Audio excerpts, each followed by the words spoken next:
You know, a team's whole season isn't always defined by a shiny cup final. Sometimes, it all comes down to a cold, brutal Tuesday night on Wearside, a match that can either forge a team's character or completely break it. So today, we're going to dive into one of those battles, a trip to Sunderland that became an absolutely critical test of Liverpool's Champions League ambitions. And this right here, this gets to the very heart of it. This wasn't a night for silky, beautiful football or some tactical masterclass. No, this was all about grit. It was a night where Liverpool had to forget about being clever and just stand up and fight. All right, so let's set the scene. The challenge? A trip to the Stadium of Light. You're facing a newly promoted Sunderland side and they are fiercely proud. And this season, their home ground had turned into an absolute fortress, a place where even the biggest teams in the league had come and just crumbled. And just look at this for context. This wasn't just another tough away game. Liverpool were trying to do something no one else had managed all season. Not title-chasing Arsenal, not a ridiculously dominant Manchester City. Both of them made the trip and both of them left with nothing. The scale of the task was just enormous. So how did the match actually play out? Well, the first half was a story that if you're a Liverpool fan, you know all too well this season. Complete and utter dominance with absolutely nothing to show for it. You could just feel that familiar, frustrating pattern starting all over again. The numbers, wow, they really tell the tale. Over 68% possession. Liverpool were basically camped in Sunderland's half, controlling everything, looking for an opening. They were totally in charge. But as we all know, just having the ball doesn't put it in the back of the net. And they were creating chances too. 14 shots to Sunderland's 2. I mean, come on. Florian Wirtz was on fire, forcing a great save, even hitting the post. They were knocking and knocking and knocking on the door. You could almost feel the breakthrough coming. But it didn't. At halftime, this is the only number that mattered. 0. For all that control, for all those chances, the score was level. And that old familiar fear starts to creep in, doesn't it? That fear that you're going to get punished for being wasteful.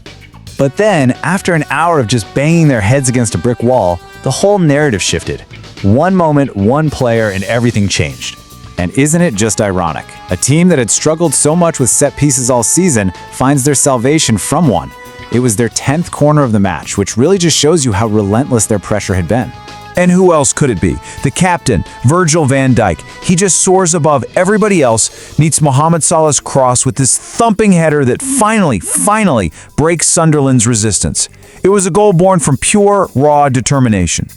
And get this wasn't just any goal. This was a history-making goal. With that one header, Van Dijk overtakes Sami Hyypia to become Liverpool's all-time highest-scoring defender in the Premier League, and Mo Salah, the provider, he equals Steven Gerrard's club record for assists. I mean, what a massive moment on so many levels. Okay, so they had the lead. Job done, right? Well, not so fast. This is Liverpool, and this season, nothing has been straightforward. The final act of this whole drama wasn't going to be about skill. It was going to be about pure backs-to-the-wall resilience. You could just feel the tension everywhere. They had fought so incredibly hard to get in front, but the second they did, a whole new wave of adversity came crashing down on them. Their makeshift right-back, Wataru Endo, who had been playing great, is forced off with a pretty serious-looking injury. It's yet another defensive shuffle in a season that's been full of them. But instead of wilting, Liverpool actually rallied. And right at the heart of that rally was Ibrahima Konaté. You know, earlier in the season, he'd taken some criticism for a few mistakes. But here, he was an absolute giant. As his manager Arne Slot put it, his performance was a symbol of their whole season, finding strength when things get tough. And it wasn't just him. It was a total team effort. Konaté made this incredible goal-saving challenge. And tellingly, one of the biggest cheers from the traveling fans all night was for a full-blooded tackle by Alexis McAllister near the halfway line. That's what this win meant. It was all about pure fight. So why does one tough 1-0 win matter so much? Well, because you have to put this single gritty battle into the context of their larger war for the season. And here's why it's so huge. That win, secured on a night when their rivals dropped points, pulled them right back into the thick of this dogfight for the Champions League. They're now just 3 points behind United and 2 behind Chelsea. The stakes just could not be higher. So they proved they could win the ugly battle on Wearside. But the final question is still hanging in the air. Was this a real turning point? A sign that they now have the grit to match their guile? Or was it just another false dawn? Because to get a seat at Europe's top table, they have to prove they can win the whole war.